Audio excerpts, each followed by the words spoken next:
ಎಲ್ಲರಿಗೂ ನಮಸ್ಕಾರ. ನಮ್ಮ ನೆಕ್ಸ್ಟ್ ಲೆವೆಲ್ ಸಕ್ಸಸ್ ಯೂಟ್ಯೂಬ್ ಚಾನಲ್ಗೆ ಸ್ವಾಗತ. ರೈಲ್ವೆಯಿಂದ 4098 ಜೂನಿಯರ್ ಇಂಜಿನಿಯರ್ ನೇಮಕವನ್ನು ಮಾಡಲಾಗಿದೆ. ಇದಕ್ಕೆ ಬೇಕಾದ ಅರ್ಹತೆ, ವಯೋಮಿತಿ, ಸಂಬಳ ಮತ್ತು ಆಯ್ಕೆ ಪ್ರಕ್ರಿಯೆಯನ್ನು ಈ ತರಗತಿಯಲ್ಲಿ ನೋಡೋಣ. ರಾಜ್ಯದಲ್ಲಿ ನೇಮಕಾತಿಗಳು ಗರಿಗೆದರಿರುವಾಗಲೇ ಇತ್ತ ಭಾರತೀಯ ರೈಲ್ವೆ ಕೂಡ ವಿವಿಧ ನೇಮಕಾತಿಗಳ ಚಾಲನೆಗಳನ್ನು ನೀಡಿದೆ. ರೈಲ್ವೆ ನೇಮಕ ಮಂಡಳಿಯು 4098 ಹುದ್ದೆಗಳ ನೇಮಕಾತಿಗೆ ಕಿರು ಅಧಿಸೂಚನೆಯನ್ನು ಪ್ರಕಟಿಸಿದೆ. ಆಗಸ್ಟ್ 14ರಿಂದ ಸೆಪ್ಟೆಂಬರ್ 13ರ ತನಕ ಅರ್ಜಿ ಸಲ್ಲಿಸಲು ಅವಕಾಶ ನೀಡುವುದಕ್ಕಾಗಿ ಎಂಪ್ಲಾಯ್ಮೆಂಟ್ ನ್ಯೂಸ್ನಲ್ಲಿ RRB ಪ್ರಕಟಿಸಿದೆ.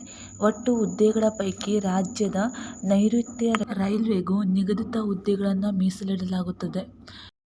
2 ಹಂತದ ಕಂಪ್ಯೂಟರ್ ಆಧಾರಿತ ಪರೀಕ್ಷೆ CBT, ದಾಖಲೆ ಪರಿಶೀಲನೆ ಮತ್ತು ವೈದ್ಯಕೀಯ ಪರೀಕ್ಷೆಯ ಮೂಲಕ ಅಭ್ಯರ್ಥಿಗಳ ಆಯ್ಕೆ ಪ್ರಕ್ರಿಯೆ ನಡೆಯಲಿದೆ.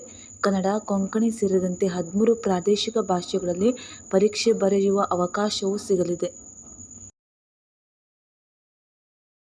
Electrical, general service, design, TRD, workshop, bridge, drawing ಮತ್ತು ಎಸ್ಟಿಮೇಷನ್, ಸಿವಿಲ್ ವರ್ಕ್ಸ್, ಟ್ರ್ಯಾಕ್ ವಿಭಾಗದಲ್ಲಿ ಜೂನಿಯರ್ ಇಂಜಿನಿಯರ್ಗಳ ನೇಮಕಾತಿ ನಡೆಯಲಿದ್ದು, ಈ ಹುದ್ದೆಗಳಿಗೆ ಡಿಪ್ಲೊಮಾ ಇಂಜಿನಿಯರಿಂಗ್ ವಿದ್ಯಾರ್ಹತೆಯನ್ನು ಹೊಂದಿರಬೇಕು.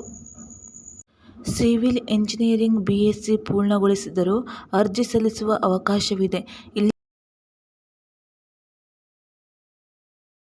SC, ST, ಮಾಜಿ ಸೈನಿಕರು, ಮಹಿಳೆಯರು, ತೃತೀಯ ಲಿಂಗಿಗಳು, ಅಲ್ಪಸಂಖ್ಯಾತರು, ಆರ್ಥಿಕ ದುರ್ಬಲ ವರ್ಗದವರಿಗೆ ₹250 ಇರುತ್ತದೆ. ಉಳಿದ ಎಲ್ಲ ವರ್ಗದವರಿಗೂ ₹500 ಇರುತ್ತದೆ. ಇದರಲ್ಲಿ ₹250 ಶುಲ್ಕ ಸಂಪೂರ್ಣವಾಗಿ ರೀಫಂಡ್ ಆಗಲಿದೆ. ಉಳಿದ ವರ್ಗದ ₹500 ಶುಲ್ಕದಲ್ಲಿ ₹400 ಆಯಾ ವಿದ್ಯಾರ್ಥಿಗಳ ಖಾತೆಗೆ ರೀಫಂಡ್ ಮಾಡಲಾಗುತ್ತದೆ ಎಂದು ರೈಲ್ವೆ ತಿಳಿಸಿದೆ. ಪ್ರತಿ ರೈಲ್ವೆ ನೇಮಕಾತಿಯಲ್ಲೂ ಪ್ರಕ್ರಿಯೆ ಮುಗಿದ ಬಳಿಕ ಅಭ್ಯರ್ಥಿಗಳಿಗೆ ಶುಲ್ಕವನ್ನು ರೀಫಂಡ್ ಮಾಡುತ್ತದೆ. ಮತ್ತೆ ಪ್ರಮುಖವಾದ ವಿಷಯವೆಂದರೆ ಈ ಹುದ್ದೆಗಳಿಗೆ BSc ಪದವೀಧರರು ಅರ್ಜಿ ಸಲ್ಲಿಸಬಹುದು.